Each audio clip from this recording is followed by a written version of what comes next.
ప్రభుత్వ సంక్షేమ హాస్టళ్లు సమస్యలకు నిలయాలుగా మారుతున్నాయి. అధికారుల పర్యవేక్షణ లోపంతో అస్తవ్యస్తంగా మారాయి. ఉమ్మడి కర్నూలు జిల్లాలో సంక్షేమ హాస్టళ్లు దయనీయంగా మారాయి. ఇక పేద విద్యార్థుల భవిష్యత్తు ప్రశ్నార్థకంగా మారాయి. దీంతో జిల్లా సంక్షేమ శాఖ ఉన్నతాధికారుల తీరుపై బీసీ సంఘ నేతలు, విద్యార్థి సంఘ నాయకులు మండిపడుతున్నారు. ఇక మూతపడ్డ హాస్టల్ స్థితిగతులపై బీఆర్కే న్యూస్ ప్రత్యేక కథనం.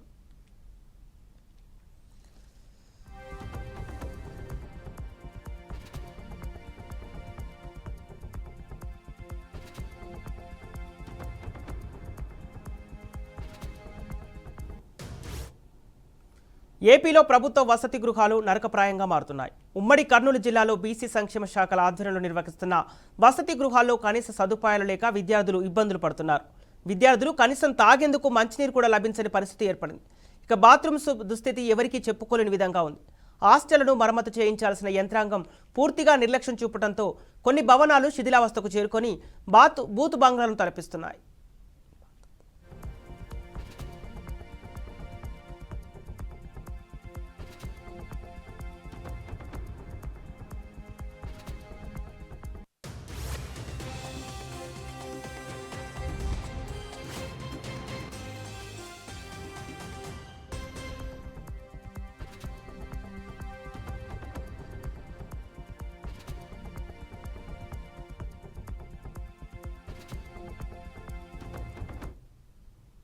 ఇక ఈ నేపథ్యంలో వసతి గృహాలు ప్రమాదకరంగా మారాయి. దీంతో కొన్ని హాస్టల్స్ను క్లోజ్ చేయడంతో బడుగు బలహీన వర్గాల విద్యార్థుల భవిష్యత్తు ప్రశ్నార్థకంగా మారింది. దాంతో పేద విద్యార్థులు అయోభయానికి గురవుతున్నారు. పాఠశాలలు పునఃప్రారంభమైన కర్నూలు బి క్యాంపులో ఉన్నటువంటి బీసీ హాస్టల్, డిఎన్టీ హాస్టల్ మూసివేయడం విశేషం.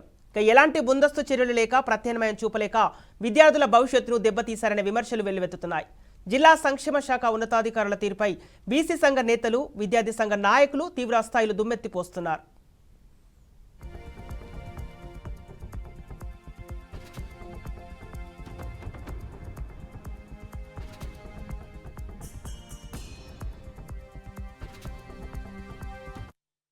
ఈరోజు కర్నూలు నగరంలో ఉన్నటువంటి స్థానిక బీ క్యాంప్లో ఏదైతే బీసీ హాస్టల్ ఉందో దాదాపు 200 మంది విద్యార్థులు ఈరోజు రోడ్డు మీద పడాల్సిన పరిస్థితి వచ్చింది.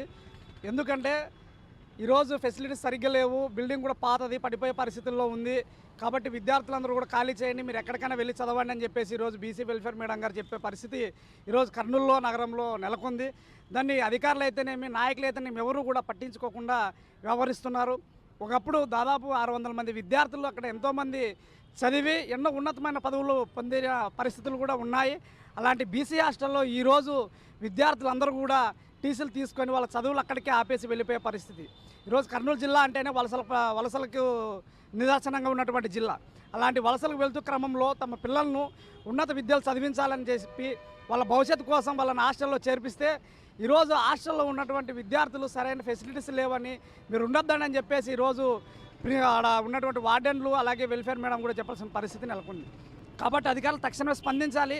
విద్యార్థుల భవిష్యత్తుకు సంబంధించిన విషయం ఇది. సంక్షేమ హాస్టళ్ళు అంటేనే విద్యార్థులకు దేవాలయాలు లాంటివి. ఈరోజు పేద విద్యార్థులు, బడుగు బలహీన వర్గాల విద్యార్థులు చదువుతున్నటువంటి బీసీ హాస్టళ్ళు మూసివేయడంతో దాదాపు 200 మంది విద్యార్థులు వాళ్ళ భవిష్యత్తుని వదులుకొని వాళ్ళు ఎక్కడికో దూర ప్రాంతాలకు తల్లిదండ్రులతో పాటు వలసలు పోయే పరిస్థితులు ఉన్నాయి. ఎక్కడ ఉంది ఈరోజు భారతదేశంలో ఉన్నటువంటి విద్యార్థులు పెద్ద ఎత్తున పెద్దపీఠాలు ఇస్తున్నాయని చెప్పేసినటువంటి ప్రభుత్వాలు ఈరోజు కింది స్థాయిలో ఉన్నటువంటి సంక్షేమ హాస్టల్లో చదువుతున్నటువంటి విద్యార్థులు ఎందుకు పట్టించుకోవడం లేదు? ఎందుకు వాళ్ళకి మౌలిక వసతులు కల్పించడం లేదు? ఒక బిల్డింగ్ పాతబడింది, అది కూలిపోతుందంటే ఎందుకు ఇంకో ఆల్టర్నేట్ బిల్డింగ్ ఎందుకు చూడడం లేదని చెప్పేసి కూడా ఈరోజు విద్యార్థి సంఘాలకు ప్రశ్నిస్తున్నాం. అలాగే వెల్ఫేర్ మేడం ఇంత నిర్లక్ష్యం ఉంది, విద్యార్థుల పట్ల నిర్లక్ష్యం వహిస్తున్నటువంటి ఎవరైతే వెంకటలక్ష్మి బీసీ వెల్ఫేర్ మేడం ఉందో ఆమె తక్షణమే ఆమెను బర్తాఫ్ చేయాలి. ఆమె ప్లేస్లో కొత్త వాళ్ళని తీసుకోవాలి. అలాగే విద్యార్థులు న్యాయం చేయాలని చెప్పేసి కూడా ఎస్ఎఫ్ఐగా డిమాండ్ చేస్తూ ఉన్నాం. లేని పక్షంలో పెద్ద ఎత్తున కూడా కలెక్టరేట్ ముందు ధర్నా నిర్వహిస్తామని చెప్పేసి కూడా డిమాండ్ చేస్తూ ఉన్నాం. నా పేరు రంగప్ప, ఎస్ఎఫ్ఐ. కర్నూలు నియోజకవర్గ కేంద్రంగా 2013లో ఈ బీసీ వసతి గృహాలను ఏర్పాటు చేశారు. R&B డిపార్ట్మెంట్కు చెందిన 8 ప్రభుత్వ క్వార్టర్స్ను అద్దెకు తీసుకొని బీసీ హాస్టల్తో పాటు విముక్తి జాతుల సంక్షేమ హాస్టల్ను ఏర్పాటు చేశారు. ఇందుకోసం నెలకు 2000 అద్దె చొప్పున 8 క్వార్టర్స్కు నెలకు 16,000 చెల్లిస్తున్నారు. అరకొర సౌకర్యాలతో నడుస్తున్న ఈ 2 హాస్టల్స్లో 600 మంది విద్యార్థులకు వసతి పొందారు. రాను రాను అధికారుల నిర్లక్ష్యంతో క్రమక్రమంగా విద్యార్థుల సంఖ్య తగ్గిపోతూ వచ్చింది. పరిస్థితులు దారుణంగా మారడంతో వసతి గృహంలో విద్యార్థుల సంఖ్య 150కి పడిపోయింది. ఈ 2 హాస్టల్ భవనాల పరిస్థితులపై ఏపీ విద్యా మౌలిక వసతుల కల్పన సంస్థ ఇంజనీర్లు ఈ నెల 7న జిల్లా బీసీ సంక్షేమ అధికారులకు నివేదిక సమర్పించినా కూడా స్పందించలేదనే ఆరోపణలు వినిపిస్తున్నాయి. ఉన్నటువంటి బీసీ హాస్టళ్ళు అర్ధాంతరంగా మూసివేస్తున్నారు. కర్నూలు అంటే వలసలు వెళ్ళే ప్రాంతం, పూర్తిగా వెనుకబడిన ప్రాంతం కాబట్టి విద్యార్థులకు చదువుకోవడానికి ఏ రకంగా సోర్స్ ఉండదు కాబట్టి వాళ్ళ తల్లిదండ్రులు వలసకు వెళ్తున్నారు కాబట్టి వాళ్ళ తల్లిదండ్రులు సంక్షేమ హాస్టల్లో వదిలిపెట్టి వలసలకు వెళ్ళే పరిస్థితి ఇక్కడ కర్నూలు జిల్లాలో నెలకొనింది. ఇప్పుడు ఆ హాస్టళ్లను అర్ధంతరంగా మూసివేస్తే ఆ విద్యార్థుల పరిస్థితి ఏమవ్వాలనేసి మేము ప్రశ్నిస్తున్నాం. కాబట్టి ఎవరైతే కర్నూలు జిల్లా అధికారులు ఉన్నారో వాళ్ళు వెంటనే స్పందించి విద్యార్థులు నష్టపోకుండా విద్యార్థులకు న్యాయం చేయాలని చెప్పేసి మేము డిమాండ్ చేస్తున్నాం. నా పేరు Amar, SFI city president. Kurnool జిల్లాలో ఉన్నటువంటి బీసీ మరోవైపు హాస్టళ్లను మరమ్మతు చేయించాల్సిన యంత్రాంగం పూర్తిగా నిర్లక్ష్యం చేస్తుంది. దీంతో వసతి గృహాలు శిథిలావస్థకు చేరడంతో విద్యార్థుల భవిష్యత్తు అంధకారంగా మారి ఈ క్రమంలో రాష్ట్రంలో పాఠశాలలు పునఃప్రారంభానికి ముందే ఈ నెల 7వ శిథిలావస్థకు చేరిన హాస్టల్స్ పరిస్థితులపై బీసీ సంక్షేమ అధికారులు నివేదిక సమర్పించారు. ఇందులో భాగంగా ముందే ఇంజనీర్లు నివేదికలు సమర్పించిన సంబంధిత ఉన్నతాధికారులు మాత్రం పాఠశాలలు తెరిచిన వారానికే అద్దె భవనాల కోసం పేపర్ ప్రకటన ఇచ్చారు. వేసవి సెలవుల అనంతరం విద్యార్థులు యథావిధిగా వసతి గృహాలకు చేరుకున్నారు. ఇంతలోనే ఈ 2 హాస్టల్స్ మూసివేస్తున్నట్లు విద్యార్థులకు చెప్పడంతో వారు ఆవేదన వ్యక్తం చేస్తున్నారు.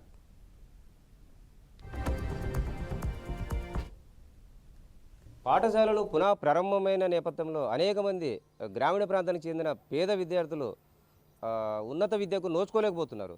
చాలామంది ఎలిమెంటరీ స్కూల్ దశలో అనగా జిల్లా పరిషత్ ఉన్నత పాఠశాల దశలోనే డ్రాప్ అయ్యే పరిస్థితులు కనిపిస్తున్నాయి. ప్రధానంగా కర్నూలు కేంద్రంగా ఏదైతే BC hostel, DNT hostel, denotified tribes hostel ఇక్కడ ఏర్పాటు చేసిన ఈ పరిస్థితుల్లో ఇవి 2 కూడా శిథిలావస్థకు చేరి మూతబడిన నేపథ్యంలో వందలాది మంది విద్యార్థులు చదువుకు దూరం అయిపోతున్న పరిస్థితులు మనం చూస్తూ ఉన్నాము. కొంతమంది ఇష్టంగానే కొన్ని చోట్ల వేరే పాఠశాలలో చేరినా కూడా అనేక మంది డిసప్పాయింట్ అయ్యి అంటే సరైన వసతులు లేక ప్రభుత్వం యొక్క తోడ్పాటు లేక డ్రాప్ అయిన పరిస్థితులు కనిపిస్తున్నాయి. ప్రస్తుతం మనము ఏదైతే కర్నూలు బీ క్యాంప్ నగరంలో ఉన్న బీసీ హాస్టల్, డిఎన్టీ హాస్టల్ పరిసరాల్లో ఉన్నాము. ఆ హాస్టల్లో ఏ విధంగా శిథిలావస్థకు చేరాయి, వాటి పరిస్థితి ఏంటి, ఎంత అధ్వానంగా తయారయ్యాయి, వీటిని పట్టించుకునే నాతులు లేదనే కోణంలో మనం ఒకసారి ఈ విజువల్స్లో ఇవి గమనించినట్లయితే ఇక్కడ చూస్తున్నట్లయితే ఇది ఏదైతే పాడుబడిన అంటే చెట్టు పాడుబడిపోయి బాత్రూంలు ఇవన్నీ కూడా శిథిలావస్థకు చేరి చాలా అధ్వానంగా తయారైన పరిస్థితి కనిపిస్తుంది. అప్పట్లో ఎంతో వ్యయం వెచ్చించి ప్రభుత్వాలు అంటే పేద విద్యార్థులకు చదువులు అందించాలి, వాళ్ళని ఉన్నత విద్య దిశగా వాళ్ళని తీసుకెళ్లాలనే ఒక లక్ష్యంతో చేపట్టిన హాస్టళ్ళు ప్రభుత్వాల అలక్ష్యం కారణంగా ధ్వంసమై శిథిలావస్థకు చేరిన పరిస్థితి కనిపిస్తుంది. ఈ హాస్టళ్ళు మనుగడలు లేకపోవడంతో అసాంఘిక కార్యకలాపాలకు నిలయంగా మారిన పరిస్థితులు కూడా తెలుస్తూ ఉన్నాయి.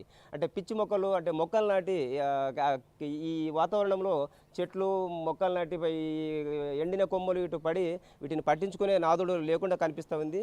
అదేవిధంగా ఇది ఏదైతే గ్రిల్ ఏర్పాటు చేశారో అంటే హాస్టల్కు గ్రిల్ ఏర్పాటు చేయడం వల్ల ఈ గ్రిల్స్ కూడా పడిపోయిన పరిస్థితి చూస్తూ ఉన్నాము. అంటే అప్పట్లో ఇది మళ్ళీ పునః ప్రారంభం కావాలంటే ఇంజనీర్లు కూడా కొత్తగా ఎస్టిమేషన్ వేసి కొంత మరమ్మతులు చేపడితే ఇవి మనుగడలో వస్తాయని ఒక ఆలోచన చేసి ప్రభుత్వానికి నివేదికలు కూడా పంపినట్లు మనకు తెలుస్తూ ఉంది. అయితే సంబంధిత ఉన్నతాధికారులు వాటిని పట్టించుకోలేకపోవడంతో ఇవి శాశ్వతంగా మూతపడ్డాయి. దీంతో సుమారుగా 600 పైగా విద్యార్థులు విద్యకు నోచుకోక డ్రాప్ అయిన పరిస్థితులు కనిపిస్తున్నాయి. ఇప్పుడు మనం చూస్తున్నట్లయితే ఏదైతే అంటే ఈ హాస్టల్ భవనానికి ఉన్న కిటికీలు తలుపులు కూడా ధ్వంసమై కింద పడిన పరిస్థితి కనిపిస్తూ ఉంది. ఇది అదేవిధంగా ఇక్కడ అంటే విద్యుత్ మీటర్లు అవన్నీ కూడా పాడిపోయాయి. ఇక్కడ అంటే ఏదైనా బయట నుంచి చీడ పురుగులు లేదా ఇట్లాంటివి వచ్చే పరిస్థితి కూడా కనిపిస్తూ ఉంది. అంటే ఈ వర్షానికి అంటే భవనం అంతా కారి కూడా పాచిపట్టిన పరిస్థితులు ఉన్నాయి. ఇక్కడ ఇది పూర్తిగా నిరుపయోగంగా మారినట్లు మనకి కనిపిస్తూ ఉంది. అంటే లోపల కూడా మనం చూసినట్లయితే ఇక్కడ గదులు ఉన్నాయి. ఏదైతే గదులు అంటే వాటి కట్టిన అంటే ఫ్లోరింగ్ కూడా సిమెంట్ పెచ్చులుడి ఫ్లోరింగ్ కూడా పూర్తిగా తడిసిపోయి ఉన్న పరిస్థితి కనిపిస్తూ ఉంది. అదేవిధంగా ఇక్కడ ప్రధానంగా ఈ తలుపులకి అంటే డోర్లు లేకుండా ఉన్న పరిస్థితి, అన్నీ ఓపెన్గా ఉన్నాయి. అదేవిధంగా ఇక్కడ మనం ఇంతకుముందు అంటే కొన్ని సీసాలు అంటే ఆ గ్లాసులు ఇక్కడ అంటే దీన్ని బట్టి చూస్తే అంటే బయట వ్యక్తులు ఇక్కడ అంటే ఒకవేళ ఈవినింగ్ పూట సిట్టింగు దానికి నిలయంగా మార్చుకున్నట్లు కూడా మనకు తెలుస్తూ ఉంది.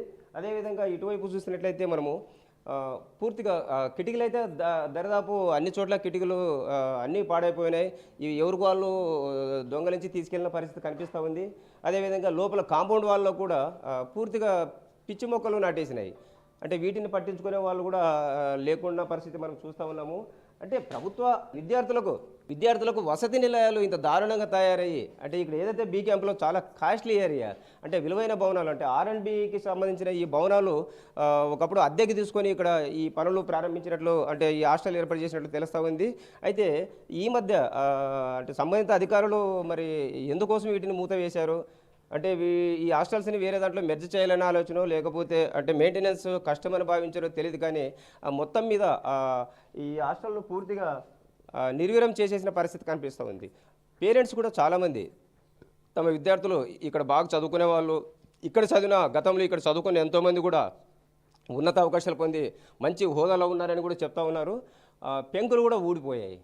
అంటే ఇక్కడ అంటే పెంకులు ఊడి వర్షపు నీరు గదుల్లో వచ్చే పరిస్థితి కనిపిస్తూ ఉంది. అంటే మళ్ళీ అంటే వీటిని మరమ్మతు చేపట్టి అంటే ఇప్పుడు పేరెంట్స్ కూడా డిమాండ్ చేస్తున్న పరిస్థితి ఏమంటే ఇప్పుడు కొత్తగా ఏదైతే ప్రభుత్వం వచ్చిందో పేద విద్యార్థులు సంక్షేమ హాస్టళ్ళు ఉన్నత విద్య అనే కోణంలో వీళ్ళకి మళ్ళీ ఒకసారి అవకాశం ఇచ్చే పరిస్థితి అంటే ఈ హాస్టల్ మరమ్మతులు చేసి పునః ప్రారంభిస్తే ఎందరో అంటే జిల్లా వ్యాప్తంగా ఎందరో అనేక మంది ఇక్కడ మళ్ళీ చదువుకునే పరిస్థితి అయితే కనిపిస్తూ ఉందని కోరుతున్న పరిస్థితులు కనిపిస్తూ ఉన్నాయి. మరి ఈ విధంగా అంటే ఇక్కడ చివరి గది మనం పరిశీలించినట్లయితే ఇక్కడ అపరిశుభ్రంగా ఉండి చాలా ఇక్కడ రాళ్ళు సిమెంటు ఇటుకలు వేసిన పరిస్థితి కనిపిస్తూ ఉంది. అదేవిధంగా ఇక్కడ కూడా బాటిల్స్ సిగరెట్ ప్యాక్ ముక్కలు ఇవి వాటర్ ప్యాకెట్లు ఇవి కూడా ఇక్కడ వేసిన పరిస్థితి కనిపిస్తుంది. అంటే దీన్ని బట్టి చూస్తూ ఉంటే ఏదైతే ఈ సరౌండింగ్ యువత ఇక్కడ సరౌండింగ్ పరిసర ప్రాంతాల్లో ఉన్న యువత ఇక్కడ దీన్ని అంటే సాయంత్రం పూట సిట్టింగ్కి ఆవాసంగా మార్చుకున్నట్లు మనకు ఈ పరిస్థితులు చూసి అర్థమవుతుంది. అంటే ప్రభుత్వాలు ఎన్ని మారినా కూడా అంటే గత ప్రభుత్వం కావచ్చు ప్రజెంట్ ఇప్పుడున్న ప్రస్తుత ప్రభుత్వం కావచ్చు ప్రభుత్వాలు ఎన్ని మారినా పేద విద్యార్థుల తలరాతలు మార్చడంలో మాత్రము విఫలమవుతున్నాయనే ఆరోపణలు మనకు వినిపిస్తూ ఉన్నాయి. అంటే చిత్తశుద్ధిగా ప్రభుత్వాలు పేద విద్యార్థులకు అంటే నువ్వు వాళ్ళు చెప్తున్నట్లు వాళ్ళు ఇస్తున్నట్లు హామీలు ప్రకారం ఇక్కడైతే నెరవేర్చలేని పరిస్థితులు మనం చూస్తూ ఉన్నాము. ఎందుకంటే ప్రతి ఒక్కరు కూడా గతం కానీ ఇప్పుడు కానీ పేద విద్యార్థుల సంక్షేమమే పేద విద్యార్థులు ఉన్నత చదువుల లక్ష్యంగానే ప్రభుత్వాలు పనిచేస్తాయని చెప్తున్నాయి. బట్ ఉన్న అరకొర హాస్టల్స్లో ఇలా మూత వేసి అంటే ఈ విధంగా శిథిలావస్థకు చేరినా కూడా పట్టించుకుపోని నేపథ్యంలో విద్యార్థి సంఘాలు కానీ పేరెంట్స్ కానీ అందరూ కామెంట్ చేస్తున్న పరిస్థితులు కనిపిస్తున్నాయి. మరి ఇట్లాంటి పరిస్థితుల్లో ఇప్పటికైనా అంటే ఏదైతే కూటమి ప్రభుత్వము వీటిని అంటే పునః పరిశీలించి లేదా ఇందుకు సంబంధించిన ఏవైతే హాస్టల్లో శిథిలావస్థకు చేరినాయి మూతపడినాయి వీటికి సంబంధించిన నివేదికలు తెప్పించుకొని మళ్ళీ అంటే ఈ హాస్టల్ పునః ప్రారంభించి ఏదైతే 500-600 మంది డ్రాప్ అవుట్ అయినారో వాళ్ళకి పునః ప్రవేశం అంటే హాస్టల్ ప్రవేశం కల్పించి ఈ బీసీ విద్యార్థులకు వెనుకబడిన తరగతుల విద్యార్థులకు అనేక గ్రామీణ ప్రాంత విద్యార్థులకు చదువు అందించి మళ్ళీ వాళ్ళు ఉన్నత విద్య అభ్యసించే విధంగా ప్రభుత్వం చర్యలు తీసుకోవాలని కోరుతున్న పరిస్థితులు కనిపిస్తున్నాయి. మనం కూడా అంటే ప్రభుత్వాలు దీనిపైన దృష్టి సారించి మరోసారి అవకాశం ఇచ్చి ఈ హాస్టల్ శిథిలావస్థకు చేరిన హాస్టల్ను మరమ్మతు చేసి ఎందరో పేద విద్యార్థులకు అవకాశం ఇవ్వాలని మనం కూడా ఆశిద్దాం. ఇదిలా ఉంటే ఇక్కడ వసతి పొందిన విద్యార్థులు టీసీలు తీసుకెళ్లి ఎక్కడైనా పాఠశాలలో చేరారా లేక చదువులు మానేశారా అనేది తెలియని పరిస్థితి నెలకొంది. ఈ అంశాన్ని అధికారులు గాలి కొదిలేశారన్న విమర్శలు వెల్లువెత్తుతున్నాయి.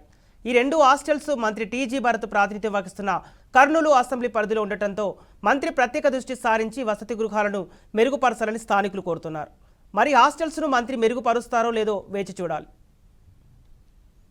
ఎన్ని మారినా పేద విద్యార్థుల బతుకులు మాత్రం మారటం లేదు. ఎందరో గ్రామీణ ప్రాంతాలకు చెందిన పేద విద్యార్థుల సౌకర్యార్థం గతంలో సంక్షేమ హాస్టల్ ఏర్పాటు చేశారు. ప్రస్తుతం కర్నూలు నగరంలోని బీ క్యాంప్ వద్ద బీసీ హాస్టల్ డిఎన్టీ హాస్టల్ వద్ద మనం ఉన్నాము. ప్రస్తుతం ఈ పరిస్థితి చూస్తూ ఉంటే ఈ హాస్టల్స్ అన్ని శిథిలావస్థకు చేరి పాడుపడిపోయాయి. గతంలో ఎంతో వైభవంగా సుమారు 500-600 మంది నుంచి ఇక్కడ విద్యాభ్యాసం అభ్యసించేవాళ్ళు. అనేక మంది గ్రామీణ ప్రాంతాలకు చెందిన బీసీ విద్యార్థులు ఇక్కడ చదువు కోసం వచ్చేవాళ్ళు. అయితే రాను అంటే ప్రభుత్వాలు అయితే పేద విద్యార్థుల మెరుగైన సౌకర్యాలు కల్పించి ఉన్నత విద్యకు ప్రభుత్వాలు పాటుపడతాయని మాటల్లో చెప్పాయి. కానీ మనం వాస్తవంగా చూసినట్లయితే అలాంటి పరిస్థితి ఇక్కడ కనిపించడం లేదు. ప్రస్తుతం ఈ భవనాలన్నీ శిథిలావస్థకు చేరి మూతబడిన పరిస్థితి నేపథ్యంలో గతంలో ఇంజనీర్లు కూడా ఎస్టిమేషన్ వేసి అంటే ఈ మరమ్మతులు చేపట్టి పునః ప్రారంభించాలి, విద్యార్థులకు ఇక్కడ వసతి కల్పించాలనే డిమాండ్ను కూడా అప్పటి ప్రభుత్వాలు పట్టించుకోపోలేదు. దీనివలన ఇక్కడున్న అనేక మంది వందల మంది విద్యార్థులు చాలామంది డ్రాప్ అవుట్ కావడం జరిగింది. అదేవిధంగా కొంతమంది టీసీలు తీసుకొని ఏదైతే ఇతర సుదూర ప్రాంతాల్లో చేర్పించడం జరిగింది. ఈ విషయమై చాలామంది తల్లిదండ్రులు ఆందోళన వ్యక్తం చేశారు గతంలో. అయినా సంబంధిత అధికారులు మాత్రం వాళ్ళకి చీమ కుట్టినట్టు కూడా లేకపోయింది. దీంతో ఇప్పుడు ప్రధానంగా ఏదైతే ఈ జూన్ మాసంలో స్కూళ్ళు అయితే పునః ప్రారంభమయ్యాయో ఇప్పుడు సీట్లు చాలామంది విద్యార్థులకు సీట్లు దొరకక మళ్ళీ డ్రాప్ అవుట్ అయ్యి పొలం పనులకు లేదా చైల్డ్ లేబర్గా మారే అవకాశాలు స్పష్టంగా కనిపిస్తున్నాయి. ప్రస్తుతం అంటే మారిన ప్రభుత్వాల పరిస్థితి నేపథ్యంలో ఏదైతే కూటమి ప్రభుత్వము ఇప్పటికైనా అంటే కూటమి ప్రభుత్వం అధికారం చేపట్టిన నేపథ్యంలో ఇప్పటికైనా ఇలా మూతబడిన ప్రభుత్వ సంక్షేమ హాస్టళ్లను పునః ప్రారంభించి అవసరమైతే మరమ్మతులు చేయించి మళ్ళీ అంటే మరి కొంతమంది ఎక్కువ విద్యార్థులకు అంటే బడుగు బలహీన వర్గాలకు చెందిన విద్యార్థులకు చదువుకునే అవకాశం కల్పించాలని తల్లిదండ్రులు అయితే కోరుతున్న పరిస్థితి చూస్తూ ఉన్నాము. మరి విద్యాశాఖ మంత్రిగా ఏదైతే నారా లోకేష్ బాధ్యతలు చేపట్టిన తరుణంలో సంక్షేమ హాస్టళ్ళు మళ్ళీ పూర్వవైభవం వస్తుంది, అన్ని వర్గాల విద్యార్థులు ఇక్కడ చదువుకునే అవకాశం ఉంటుందని పేరెంట్స్ కూడా ఆశిస్తున్నారు. మరి ఇది ఎంతవరకు సాధ్యమవుతుంది, ఈ ప్రభుత్వం ఎలాంటి చర్యలు తీసుకుంటుందో వేచి చూడాల్సి వస్తుంది. కెమెరా పర్సన్ బాబీతో బసవరాజ్, BRK న్యూస్, కర్నూలు జిల్లా.